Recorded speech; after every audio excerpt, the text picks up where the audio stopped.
Hello,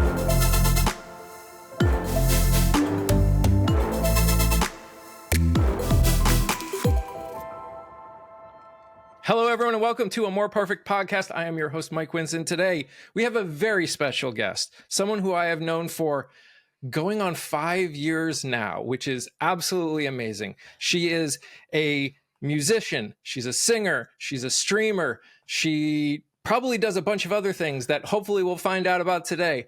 She is my good friend, Joliet4.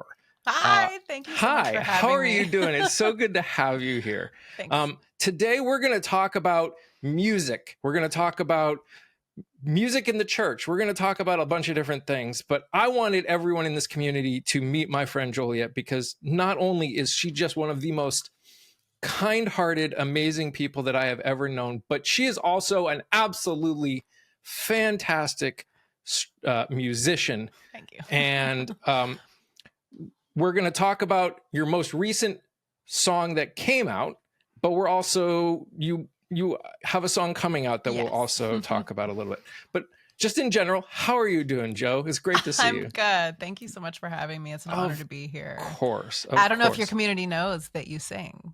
Have you sung They for them? do, actually. Okay, they have voice is amazing. Yeah. They have forced me to sing a couple times. Yeah, forced. You love it. Come on. I do love it, but it's not the same. Like you are an amazing guitarist, and I wish that I could play guitar as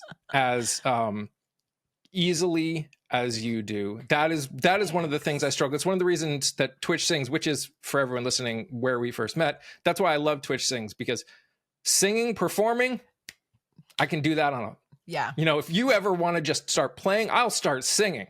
But me and guitars, I can do it, but I'm not, they'll like, oh, let's play this song. And I'm like, I don't know.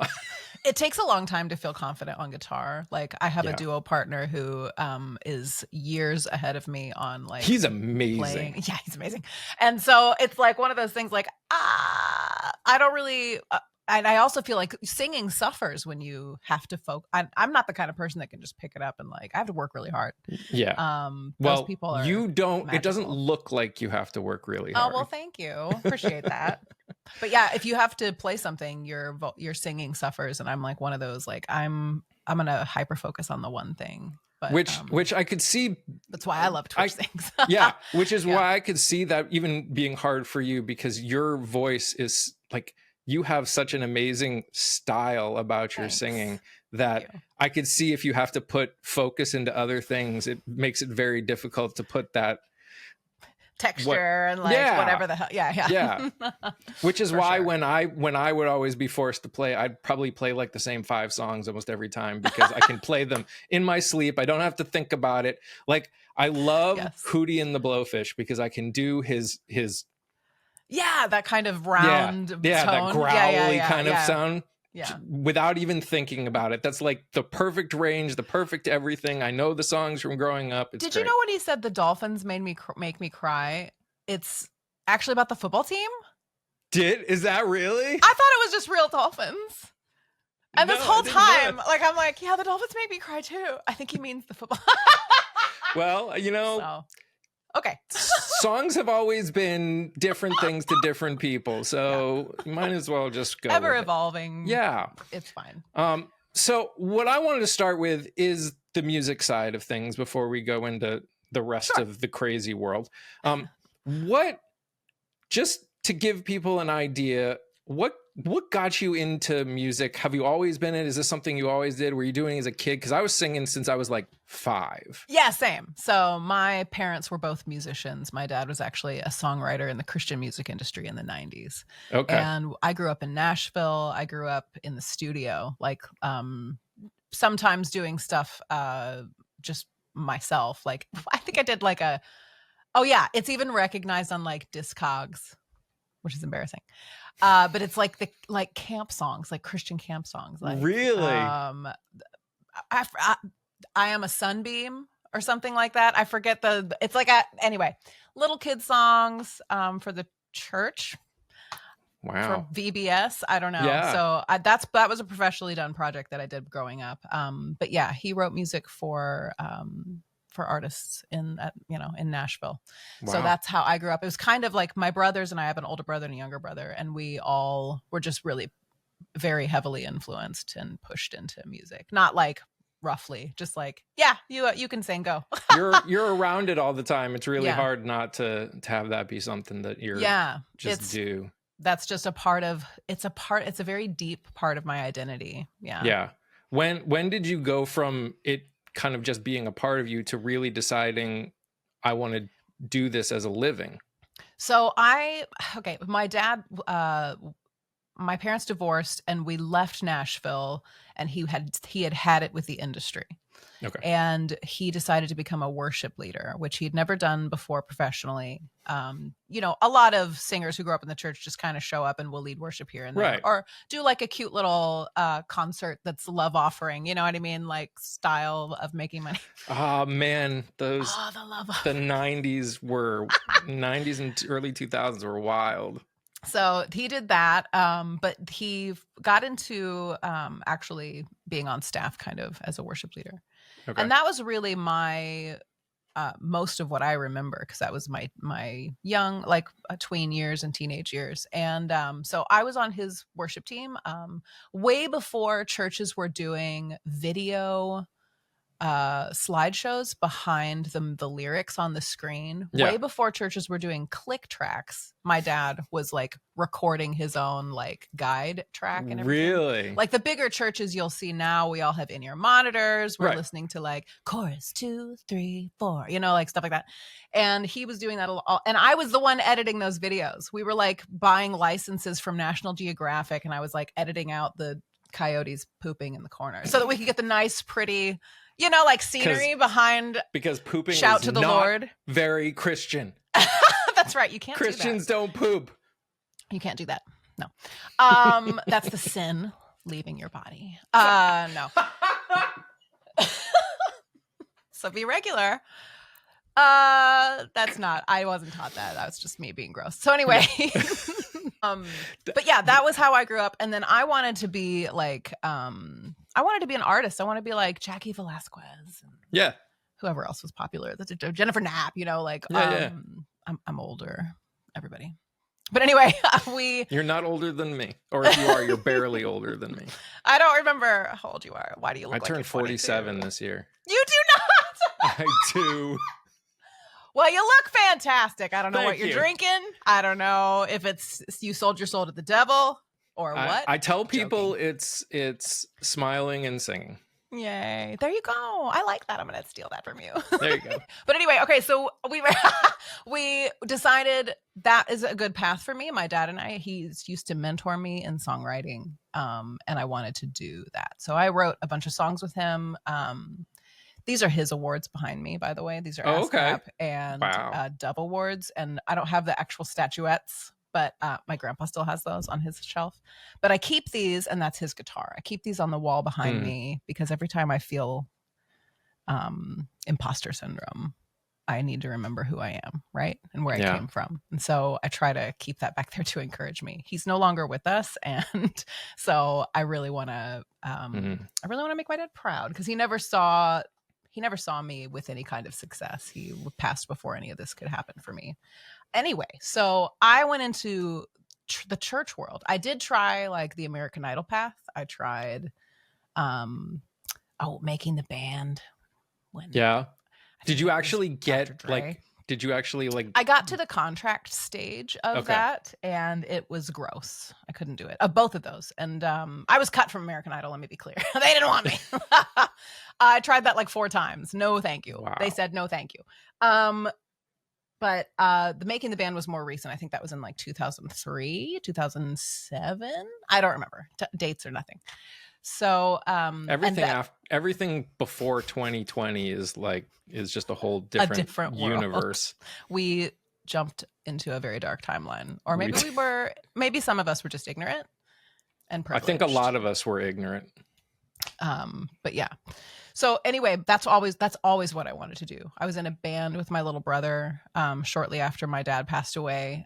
He called me and said, all my roommates and I want to make a band and we think you should be in it. And I was like, y'all are silly. but it was fun. Yeah. So we did that for several years. We did youth retreats. We wrote original music. And then we played, of course, the worship stuff for them. That was really fun. I really found a heart for mentorship in that, because we wouldn't just go and play their worship sets. We'd like be part of our agreement was, look, kids, teenagers in particular, they require a lot of trust to be vulnerable. They're not just going to worship for you. Who are you? You're some guest worship leader.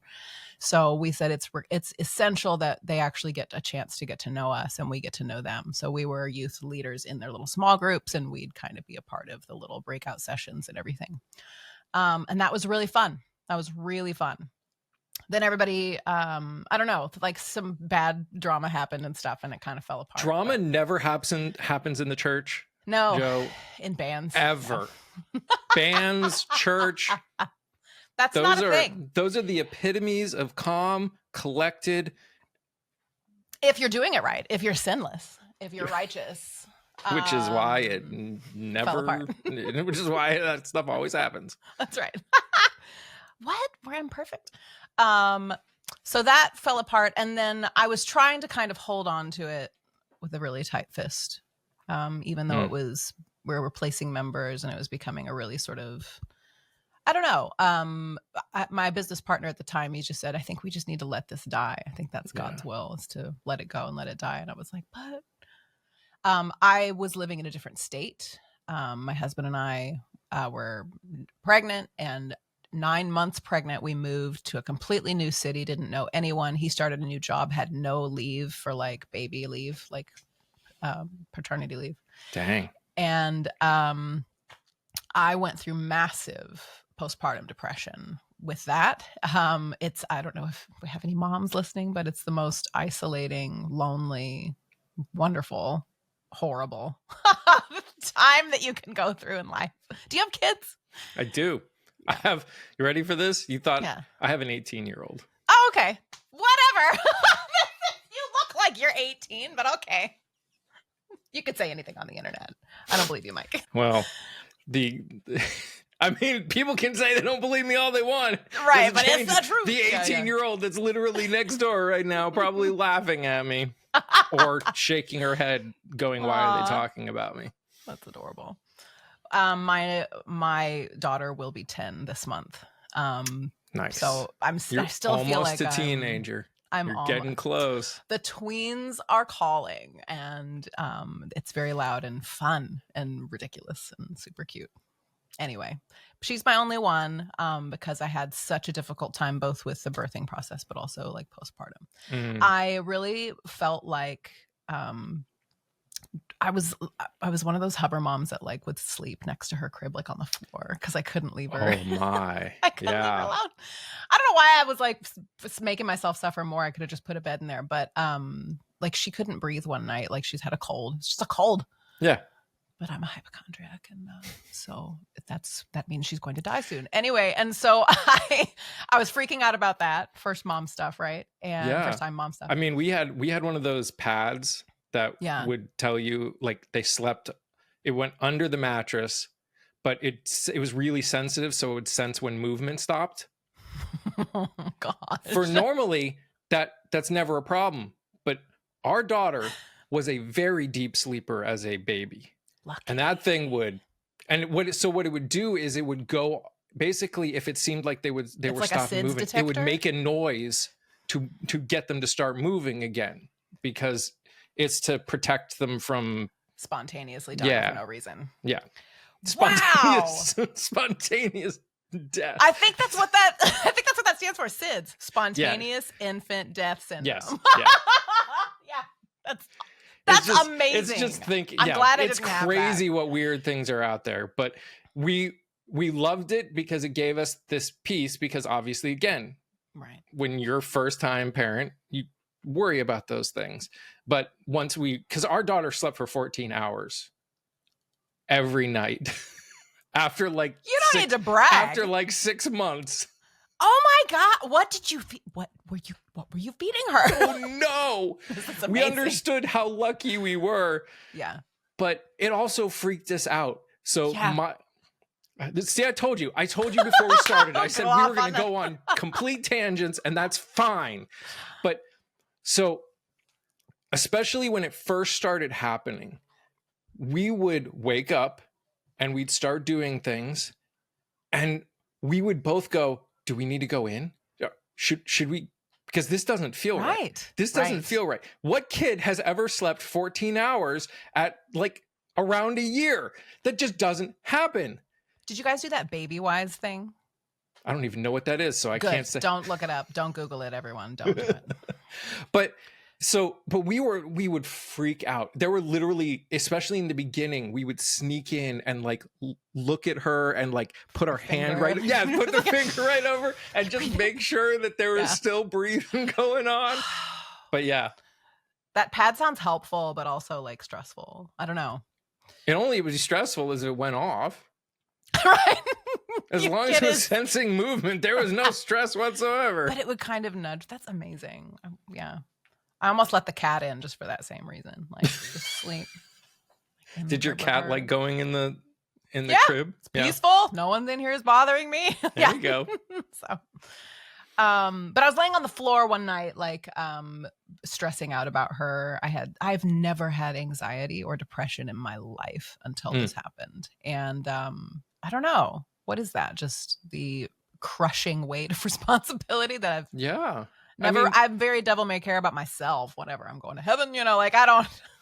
But I mean, could it even be more the realization that there's something that you care about so much that you don't have control over? Yeah. Yes. Yeah.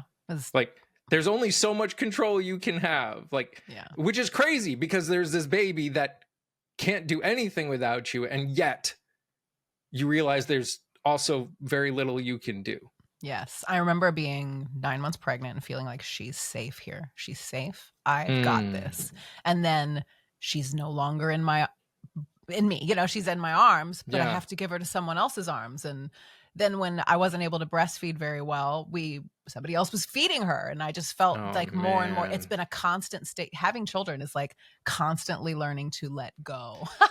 and the world doesn't help with that either, because every parent will tell you what worked for them. And then if it doesn't work for you, you feel like a failure. Like you failed. Yeah, exactly. It's a strange, beautiful, rewarding, hellish experience. So but I was laying on the floor.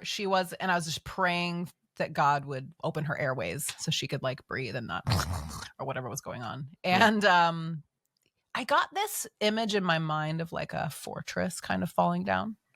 And I don't know, I don't get that kind of picture communication from the Holy Spirit super often, if that's what it was.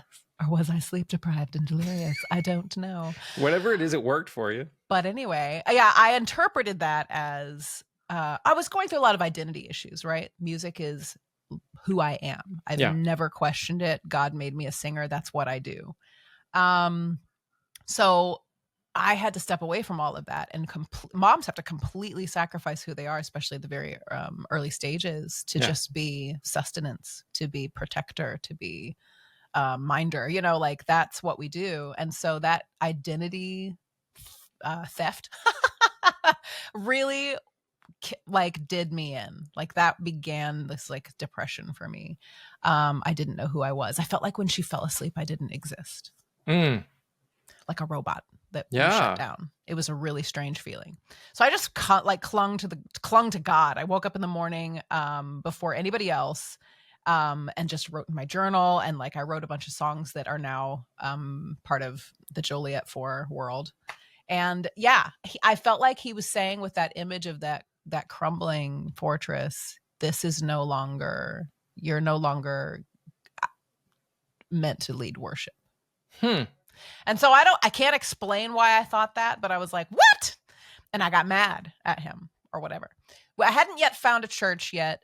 We were living in San Antonio. And so... San Antonio. Yeah. Do you know it? I do. I've been there. Yeah, it's a lovely place. We found this incredible... My mom sensed like that something I was broken.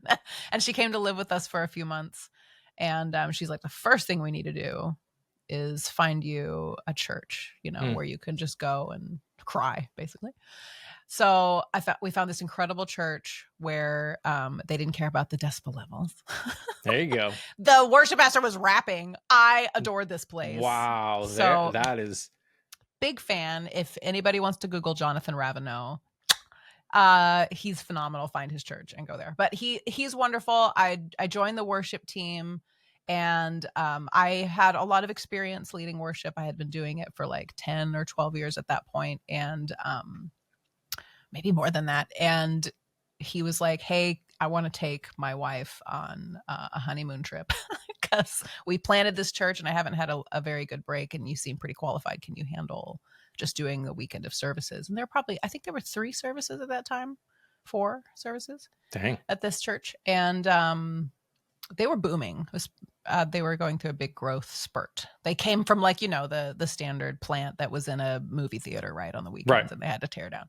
So I agreed to that, and it was a nightmare. Not necessarily the church or whatever, but like my inner turmoil. And I really felt confirmed, like I shouldn't have been doing this. Like God told me to not do this, and I shouldn't have been doing this. And I just kind of fell apart after that. I can't explain it, but I really felt like this was not meant for me anymore. And I don't know if I changed my timeline by having a daughter, or what was going on, or if this was God's plan all along. I don't know. Nobody knows that stuff. Right. But I just quit. It didn't feel right. I felt like I was not supposed to be there. Yeah. And I was getting migraines leading worship. Oh my goodness. That would only let up while we were literally playing. And then the minute because I don't know, worship's healing, but the minute we're done, yeah, I was like throwing up nauseous migraines. And I was like, this is not, am I doing this to myself? I have no idea. But at that point I decided I needed to step away, and I did. So I had a bunch of crazy visions and stuff.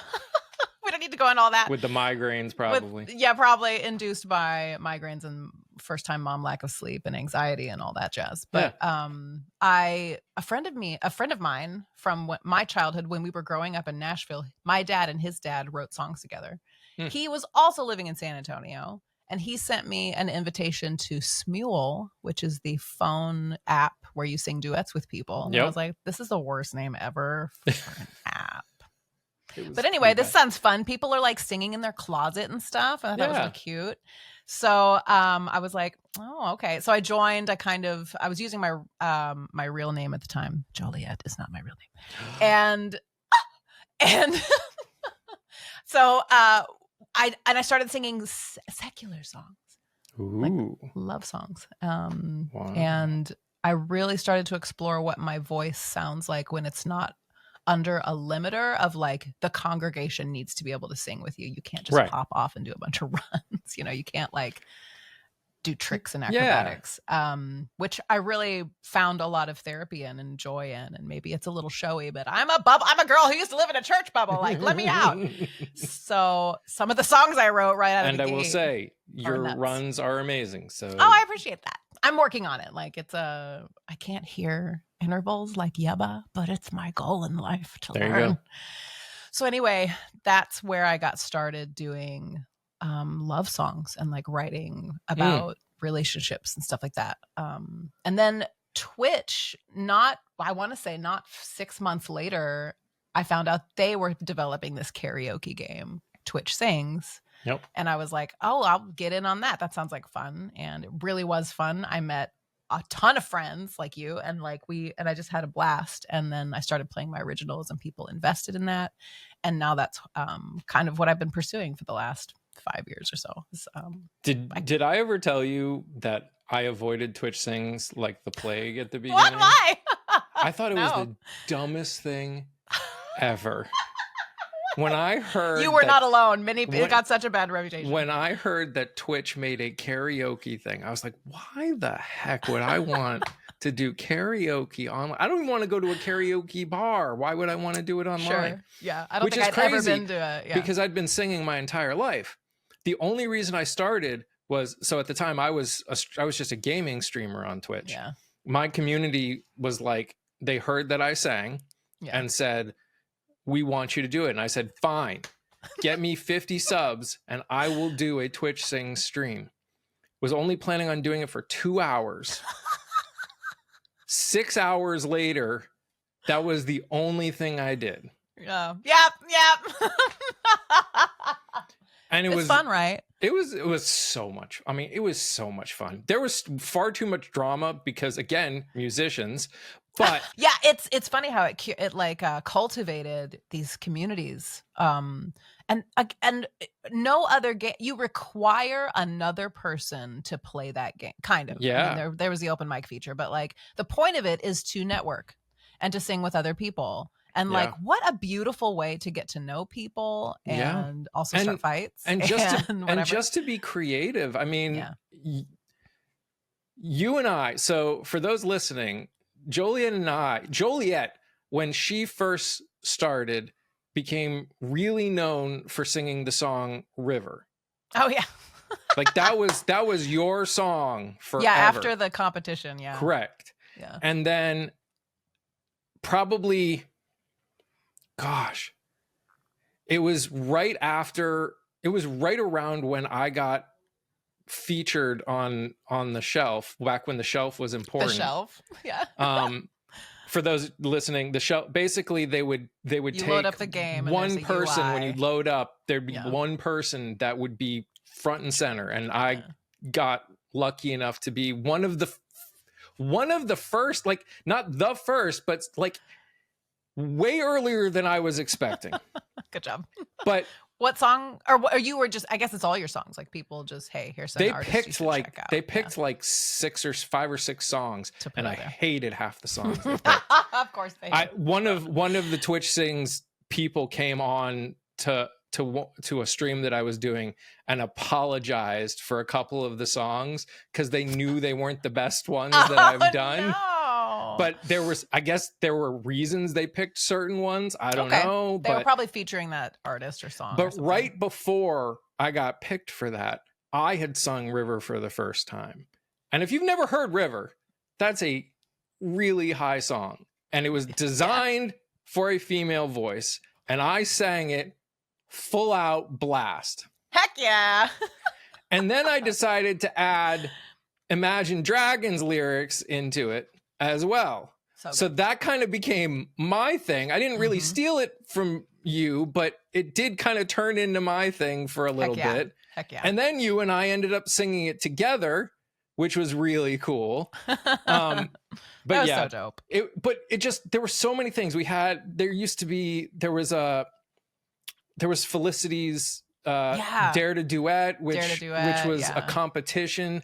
And that was full like of Emily's Take the Mic. Yeah, Emily's Take the Mic. That was just so much fun for me. It was a chance to be creative in a way that singing and acting and being goofy and fun. It was like there is no better combination in my world than those 3 things together. Yes. And stress, it just relieves stress when you sing. So of course. And you're laughing, and there was a little bit of community drama, but that's true of any community that has little subcultures.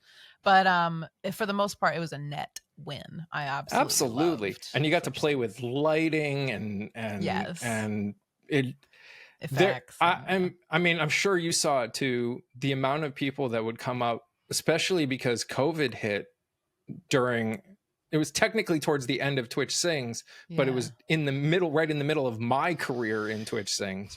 And I had tons of people come up and say, thank you for being on here and singing and laughing and being silly because I'm stuck in my house. I can't go anywhere. And I would be super depressed if it weren't for you doing what you were doing. Yeah. So that it was the saddest day when it left. I know. But you know what? Just like with, you and migraines, things have turned out a completely different way. And who's to say that would have been better or worse? Because I know. I don't know. I always wonder if they're going to bring it back, and we might try to incorporate it again. That. So on my final stream, because I was originally going to my final Twitch Sing stream, I got what's his name? The guy who ran it. Rapture. I got him to come on and talk with him. Sick. I didn't see this. Daggum it. I bet that was great. He's wonderful. He is. But he actually hinted that there was a possibility of it coming back way back then. Never turned into anything, obviously, but not yet. All right. Yeah. Not yet. You never know. Who knows? I feel like I don't know. There's all kinds of speculation, but like, I don't know. I feel like, the thing that always bugged me, again, I knew we were going to go off on other things. The thing that always was crazy to me about Twitch Sings was they were doing it for free, which is great. Don't get me wrong. But any of us in the community, any of us as people that used it and performed with it would have paid money. Yeah. We would have paid money. Yeah. That's how much we loved doing it. I would have paid way more money than I probably should have to keep doing what we were doing. I agree. And that might be the model if they bring it back. I don't know. I can't, it's all speculation, but like, gosh, were they trying to put the team somewhere else? The team was so small. They didn't want to do it anymore. Like, I don't know. And now, now the world's going to crazy town. Crazy town. So you've been writing for a while. Yeah. Something that I always wanted to ask someone. I've talked to a few different songwriters, and we talked about it. I love singing. I've always wanted to write a song, but I am horrible at it. It's never worked once. How does songwriting work for you? Like what's your process of songwriting? I have, I don't know. It's different every time. It's like opening a blind box of what is in here. Yeah. So sometimes, an experience, those are the most powerful songs where it's a personal experience and you have something to say and you know what you're going to say. And those come out very fast. Sometimes that'll happen through like one lyric and then the song cascades and builds itself. It really builds itself sometimes around that lyric. I always focus on melody. It has to feel good in my throat. Mm-hmm. It has to be fun for me to sing. And it has to keep me interested as the song goes on, whether that's a lyric stimulation or a vocal line. I don't often pay attention to any kind of instrumental elements very much as a singer, and not so much as an instrumental. I'm not like the best ever instrumentalist. Those aren't. If I'm writing just for acoustic, I want the guitar to support me and be interesting underneath me. But for the most part, it's really my voice you're going to focus on. Yeah. Drums are super important. I feel like that determines genre really well and gives it that nice thump if that's what you're going for in the song. But for the most part, I follow the melody and I follow the lyric. I always like to be real. I like to have two different analogies usually going. Like I want one to incorporate a word picture. I see things in my mind, like even right now I'm playing like a video in my brain and I'm watching it. So whenever I hear a song, I feel like it's a little micro universe that I get to decorate and plan and paint and build like in like Minecraft or something. And I want it to feel a certain way, and a certain decoration is going to give me more of this vibe through this section to represent the lyric than this would, like, so if it's a dark song, a lot of my stuff is like Halloween-ish themed, centered around narcissism. I want those to have a certain, I want it to elicit a certain feeling when you're listening to it. Yeah. And so I'll focus on those things. When I'll work with a producer, and they get the craziest notes from me. Can you make this sound like I'm descending into hell on a plinth of razor blades? And did you really say a plinth of razor blades? Something like that, like something ridiculous. That would have been amazing. Like that. That's why I asked that, because that's the best line ever. I'll make a song. I'm going to use that sometime. I'm going to be like, just describing something. I'll be like, I want if I want a new emote, I'm like, I want me floating down on a plinth of razor blades. And I'm screaming the whole time. Exactly. You can't hear it. It's kind of muffled. And so they have to figure out what the heck that means. Yeah. And like determine through their VSTs and like effects and like whatever how to make that happen. And Sometimes one of my producers once said, sometimes I just ignore you and I do what makes sense to me and you haven't noticed. And I'm like, okay. That's But so I'm good. very convicted about my songs. Yeah. I want the canon to be, Yeah, you know, what it for is sure. and well represented. And so I don't know. It's like, it's a new experience every time. When I write with my duo partner, that's a completely different ball game. You cannot have any ego whatsoever when you're working with someone else. You need to bring Play-Doh and you both play with it. You set it down and go, there's the initial idea. Now you touch it for a minute and then they mess with it and then you add to it or whatever. And then you break off a piece and go, that was a cool idea. We'll save it over here. And then eventually you just never work with that and you start working with this one. And so it's very fun. It's meant to be very silly and open-minded when you work with someone else. But I usually, again, as far as the mechanics of it, I think of a melody and then I try to fit lyrics in it if the melody slaps, or I have a lyric that I tried to make into a melody that is fun to sing and really makes me happy. Yeah. I always make myself happy. I don't know if you listen to my music, I'm like, I don't really write for the industry or and you'll hear that, or for like the common man or whatever, but like I want to be excited with this. So I'm my first gate of approval. I mean, it's the same thing when we were performing on Twitch Sings. If you were enjoying yourself, everyone else was enjoying themselves. So good. That makes sense. That makes sense when you're writing your own songs. So that being said, your most recent single, Antidepressant. Yeah. What is that song about and where did that one come from? Here's a good example of a co-write. I was working with a producer who came up with like this lead guitar part. And that's all he had was like this little like chorus or lead line. And so I kind of went in and top lined. That's what it's called when the music exists already and you write a vocal melody and lyrics after the fact. So I kind of like, he wrote the majority of like the verses and the chorus. And then I don't know, it just gave me this feeling, this song that it wanted really badly to be a happy song, but it wasn't. So I was like, what does that feel like? That sounds like depression. That sounds like wanting to come out of depression to me. So it's sort of boppy, but like in a sort of self-deprecating way. That's how it felt to me. Yeah. So I chased that in the lyric. And then the bridge is like, what if it's the verse and the chorus is like trying to get away from the scary thoughts in your brain. Okay. The things that are telling you you're not good enough, the things that are telling you, all those horrible things. And the bridge, I was like, what if we explore in a cinematic way what it feels like to let like you forgot your medication that morning.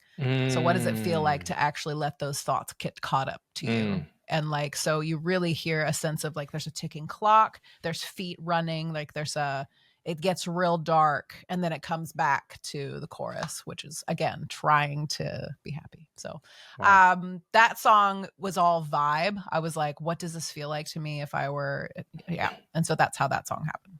Wow. Yeah. And you got a new song coming out. Yes. Soon.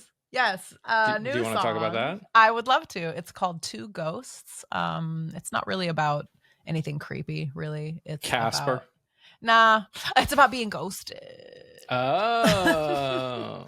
But I'll give you the rundown. Here, I'll maybe I can sing the I can always tell when you got a girl. Yeah, the days and weeks go by without a word.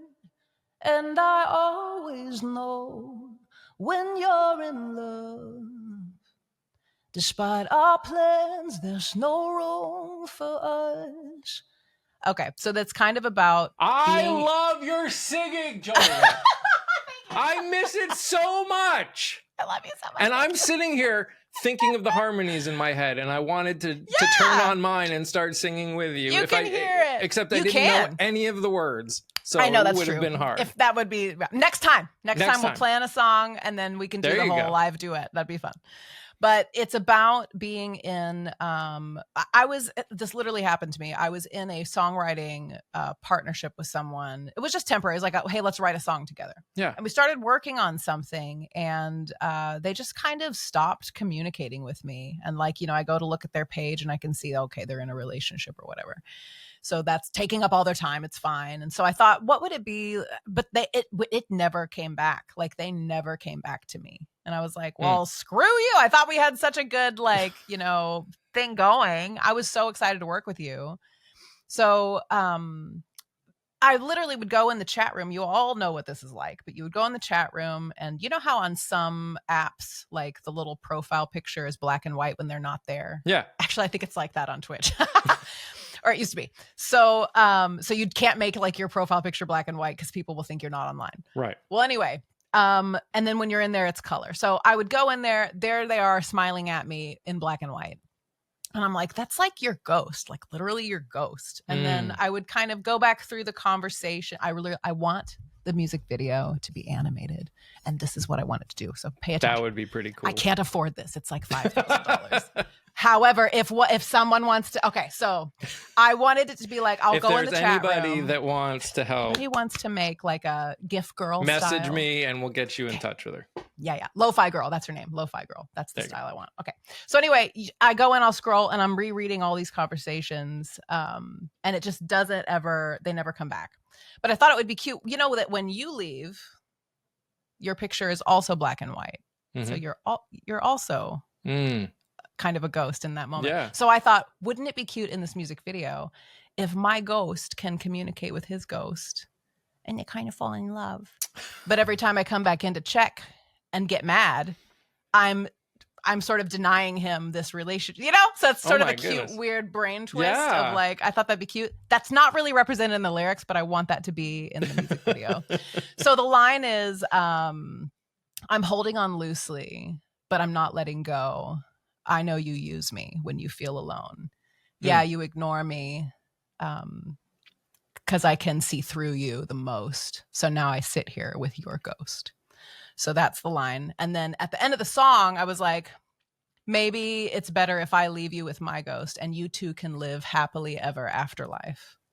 And I'll go. And then there's this gorgeous like piano outro that is like really whimsical, but also kind of dark and haunting. Yeah. Because it's sort of the two of them going off together and being happy. So it's like taking a really sad, weird experience and just trying to make the best of it. Like, okay, if I were to imagine that our two ghosts in here fall in love, then that'll make me feel better about just never coming back. Because F you.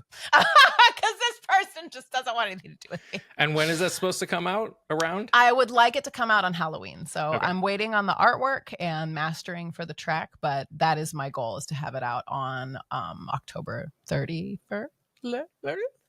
How many days are in October? 31. 31st. 31. October 31st. Yeah.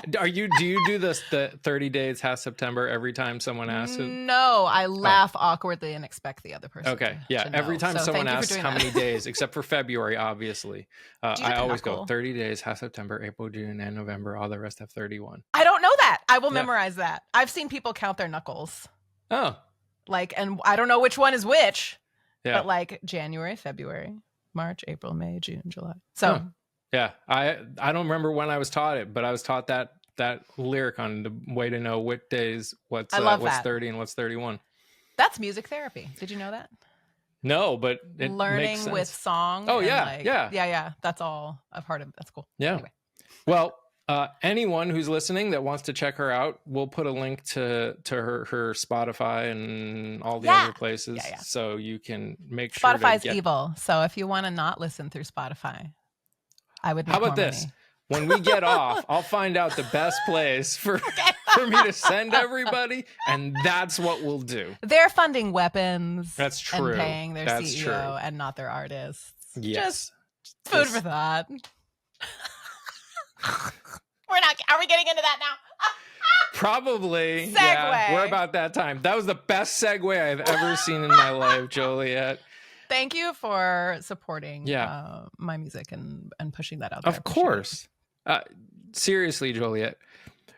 I don't think you realize how much your support during Twitch Sings meant to so many people, specifically me. When you asked me, when you got to be on the front page and you asked me to be one of the people that sang with you, that was one of the happiest like moments of my life. I mean, I was trying to get partner then. This was before Twitch Sings was going away. Right. Anyone knew that. And I was like, that was the dream for people who were growing in that, in the Twitch Sings at that time, which back then you were like considered the queen of Twitch Sings, and I was pretty much considered the king of Twitch Sings. And so the being invited meant more to me than you possibly could have known. Oh, I'm happy to hear that. I just wanted you to know that I just wanted people to make my stream be good. Thank you. It would have been good no matter what. But I completely understand. I mean, I always felt bad because it was hard to get partner via Twitch Sings. Impossible. Like, there's only a few people that did it. There's only a couple. I applied 3 times, and they told me no each time, even though I had the numbers. I forget what their reasoning was. And then later I got an email. I was like, I guess I give up. I don't care. I'll be one of those cool people that never gets partners. Yeah. And then later I got an email from someone else, like not the person who had been handling my applications or whatever. I guess it's different every time, but someone who was like, hey, did you want to be partnered? I'm like, that must have been when they were really pushing, because there was a point where they were paying YouTubers to come over. Yeah. And I was like, I mean, to be fair, some of them still are good friends of mine. Yeah. Yeah. But I was also like, are you frigging kidding me? I'm on here 8 hours a day, 5 days a week, giving you butt ass loads of money. Yeah. And you're paying other people to come, who I will point out were some of the worst Twitch Sing streamers. No offense, their ability to sing was amazing, but they didn't get trained. No one talked to them about how to do anything. Oh, no. So like there was one who was like, there were a couple that were from American Idol at one point. Yeah. One of them came on, just literally sang their own song, like sang their own stuff the entire time. They had hundreds of people watching them, and they didn't do the one thing that made Twitch Sings supposed to be. Yeah, Twitch Sings, which is sing with other people. So, yeah. Anyways, segue back. We're actually going into the segue. That's all good. The world is coming to an end. I mean, yes. You weren't raptured the other day. Me either. No, did you hear though? We're still here. Did you hear the Rapture? They were just wrong on the date. It was the wrong calendar. Oh. So the new Rapture date is October 6th or 7th now. Seriously, this soon? Yeah. Yeah. Who is benefiting from this scam? To be honest, I am, because I'm having the best time ever with it. So what we did was I had a TikTok party, and we just played music, and this was right after the whole Tylenol thing happened too. So I made my title The Rapture sponsored by Tylenol. Sponsored by Tylenol. So I set up lights, I set up special alerts, and we just played music. So, and I set up songs that had to do with that felt Rapture like, that we would there's even a song called Rapture. There's even a song called Rapture, and we were playing that. Like it was so much fun. So we're just doing that again on Monday. Okay, fantastic. You should come and say hi. It's gonna be hilarious. Oh my gosh. But yeah, so the reason that what I wanted to talk to you about. So both of us grew up in the church. Yes. Both of us are obviously not Christian nationalists. In fact, I started this phase of my content creation career by making a video that said, I am a Christian and I'm voting Democrat. And it blew up with more hate than I've ever seen in my entire life from other Christians. Ridiculous. But yeah. So that has been a very big part of this platform, which is Christianity is a personal thing. We as Christians can find community with each other, and I think that community is important. But community is important no matter whether you're Christians or not. But it's always nice to be around people that believe what you believe. Yeah. But that being said, our faith is our own, and it's not our place as Christians to push what we believe on other people.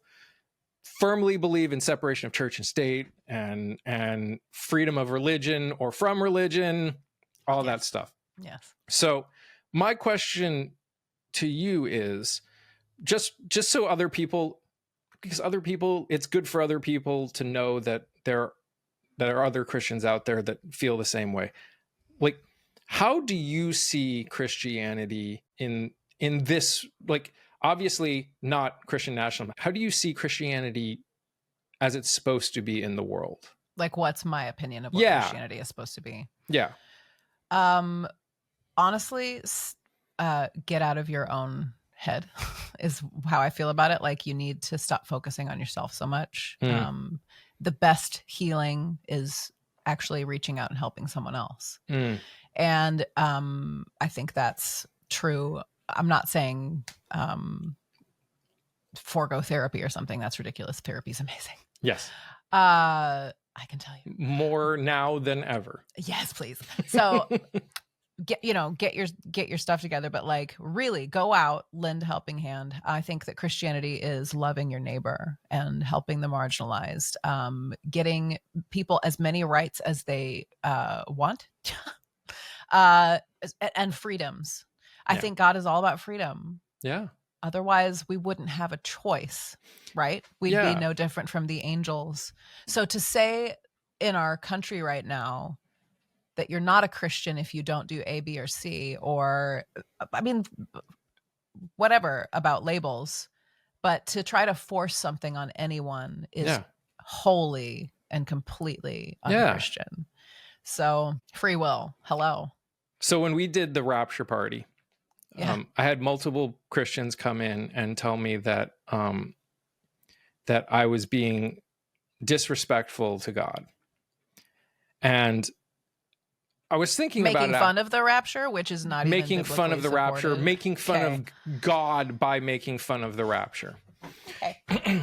And I was thinking about it after, and I was thinking a lot of things after, but I was thinking about that specifically after, and my brain went to this idea of, we as Christians are taught that we are made in the image of God, that we are designed to be like God. We all have senses of humor, right? Absolutely. So I would hope that would mean God has a sense of humor. And that part, he made a platypus. Well, that's true. Now I'm just quoting Dogma. Well, no, I mean, there's an intro where, anyway.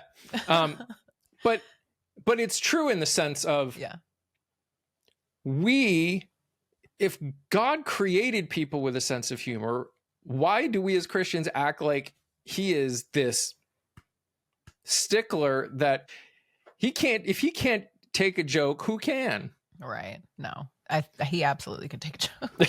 I hope so. I mean, you know what he can take? He can take me cursing out his name when I'm upset. Yeah. God can handle that. What kind of God have you created that he can't, in your brain, God in a box that can't handle that stuff? That's ridiculous. Also, if there is some kind of something that needs to be taken care of in your heart, like maybe there's some bitterness there and that's the root of your sarcasm or something like that, right? Who are you saying God can't handle that? And he won't convict in his own time? Yeah. Like, are you serious? Like, I think it's more insulting to God that we've put him in a box and that we've said he can or can't do this or that than to make a joke about a fabricated thing about getting sucked into heaven that was created by, what is it, Tim LaHaye? Who are these people that made the Left Behind series? Listen, that was a lot of money. I did a Kirk video. Cameron. I did a video responding to Kirk Cameron's podcast, which... Does he have a podcast? Yeah, he does. Are we about to get in a fight with Kirk Cameron? Oh, he was a heartthrob. Let me just start. He said that Taylor Swift was causing people to sin. Well, any woman walking around on this planet can cause anyone to sin. You can't make people do jack. They do it themselves. Right. But to say that you're a bad apple in a bushel of good apples, well, maybe, you know. I mean, but he was saying that she was doing this on purpose, and instead of having kids and all that other. Oh, sure. Yeah, yeah. Disgusting. So this goes into some other interesting things. I have been struggling faith-wise with, not even struggling, because I think I've come to a decision on it in general. I think the Bible has a lot of value. Yeah. I don't believe the Bible is the inerrant word of God, which many do. In some ways, I would argue, if you look at the people and the way that these Bibles got put together, that there's an argument that the only thing that you can say for sure about the Bible is that the people that wrote the books considered themselves believers in the God that we believe in. Yes. I was going to say Christians, but that wasn't their name back then. Definitely not in the Old Testament. So no. I'm looking for my Faith That Demands a Verdict in Case for Faith books that I used to like peddle out. But through that, I have also come to this realization that the church as a whole has put the Bible itself on a pedestal above the God that I have grown up knowing. Yeah. And that, I am lucky that I have a church and a pastor who watches my stuff and knows exactly what I think, which is hilarious, by the way. I keep trying to get fired from my church. When you see your pastor's name pop up as a follower on your TikTok account is kind of crazy, but also really cool. You know, they have meetings about you. Probably. Right? Mm-hmm. I have actually heard about conversations that other people have had who have accidentally found my content. So that is... There you go. Why are you using your name? This is why we have fake names. Well, you know, yeah. Don't hide your light under a bushel, Mike. Yeah. But this is the thing that I think is most important for us. And one of the reasons that I wanted to talk to you, I think the most important thing that we as Christians can do today is stop worrying about God and start worrying about the people who God created. We spend so much time, and people keep coming into my comments, into my lives, everything. And it's actually interesting because you were a worship leader, and I play in worship too. I saw a video that talked about how worship songs have changed over the last, from the 90s ish to today, where the direction of the songs has changed. Yeah, they're very vertical. The songs used to be about the community, about the congregation and the people around them. And now it's about, now we joke that, is the song Jesus is my boyfriend, or oh yeah, they're love songs. We have some friends who are That's seminary hilarious. people, and every time they talk about the song, they categorize them, and one of the categories is Jesus is my boyfriend. And I cracked up so hard when I heard that. Hey, what do you think nuns are singing? Come on. That's right. Hello. Yeah. How what? What's wrong with this? What's wrong? I say own it. Yeah. So if you had a message, and you sort of said it, I think, but I want to open it up. If you had a message to anyone who is a Christian who is specifically progressive, because obviously if you are hard Christian nationalists, they're going to not listen to a word we say most likely. Nah, they're not listening to this. But to those who are progressive and maybe are nervous about losing the community that they're in because they are part of a Christian nationalist church, losing family, losing some sort of community, do you what would you tell them Get out now? I'm not joking. I'm not saying you're joking. Incredible to you. We are in a really scary time right now, and we need you. Please take a stand for your neighbor. Please take a stand for sermons that are not just kind of like a generic, everyone's going through this right now. Can we please acknowledge what's happening in the world with our sermons? Can we acknowledge how many people how many marginalized people are just being shoved to the side or deported or abused or murdered? Can we please, those people in your community that you think love you and like you, or that are making you feel bad about having progressive thoughts like more rights for people, letting people make a decision about their own bodies and letting people make a decision about their own lives, which, by the way, is what God does because you have free will. I think just they're not, if they love you and they're really your friend, they will hear you out and have a like level-headed conversation where you can both share your agreement or your argument against whatever the topic is, and they will stick with you. And if they shut you out, get out of there. They are not worth wasting your energy and your time on. Hi, we're all a part of a community here. Let's try to help you find somewhere else to plug into, because that is not worth your energy. What is worth your energy is helping others and being a positive influence in this world where we have more abundance and less oppression. This is all like the worst distraction just from billionaires making more money than us. Yep. That's my opinion. But my one statement to add to that is, love is not supposed to be conditional. Absolutely. And if you struggling, thinking something differently causes your church, your community to stop treating you with the same kind of love that Jesus treated the beggars, the tax collectors, the prostitutes, the Good Samaritan, the story of the Good Samaritan, if the love that the church wants to show you is conditional and not of that is not you are not growing as a person. You're not growing in your faith. You are being held back from who you could be, whatever that looks like. That's right. I know it's scary. They crucified Jesus. So I'm sorry, your face when you said that. It's like, terrifying. They crucified Jesus. Right? Like he stood up for these people. Yeah. He talked to the woman at the well. He rescued, and healed. And it wasn't, he had requests, go and sin no more. Yeah, but they had a choice. Like let people choose. And do you stop think, it with it? They're not going to even hear you.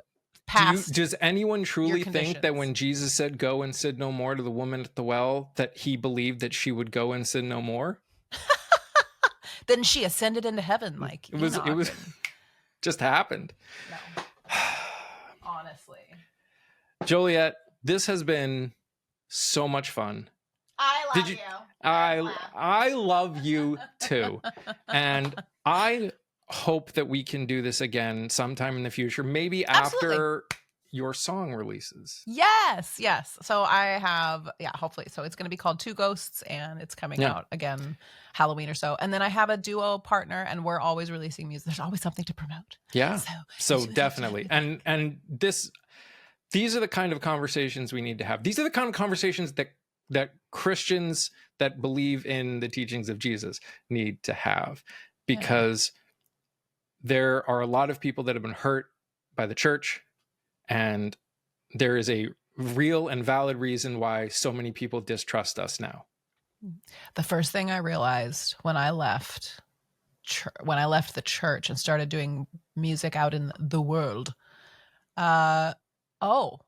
oh my, the ministry field out here is huge and so much more desperate and in need of healing. Yep. And what else, that's who Jesus came for. And in the end, they don't need us to convert them, indoctrinate them. They just need us to love them. That's it. Yeah. And when people that have never known Jesus act more Christ-like, that is a huge stain upon Christianity and the church. Yeah. The fruit of our actual love. Yeah. Again, Joliet, thank you for spending time with me. To anyone who has listened, has gone this far, thank you so much for your support. We could not do this without you. The ability for me to keep getting on here and doing this is because all of you continue to support and listen and share with your friends and family. So thank you. If you want to be a part of this community, if you want to be a part of this coalition of people that believe that all people, no matter your race, religion, gender, or identity, deserve rights, respect, dignity, and safety, please consider hitting all those buttons below. Subscribe, share, follow, and share it with someone you know that might also want to be a part of it. Because again, the only way that we will grow is together as a community of people that just want to figure this crazy world out. And we didn't even get into the actual crazy world. We just talked about the church for a little while. That's crazy enough. I don't know. I need a nap. So again, thank you, Joliet. Everyone, thank you for being here. And we will see you next time on a More Perfect Podcast. Bye, guys. Take it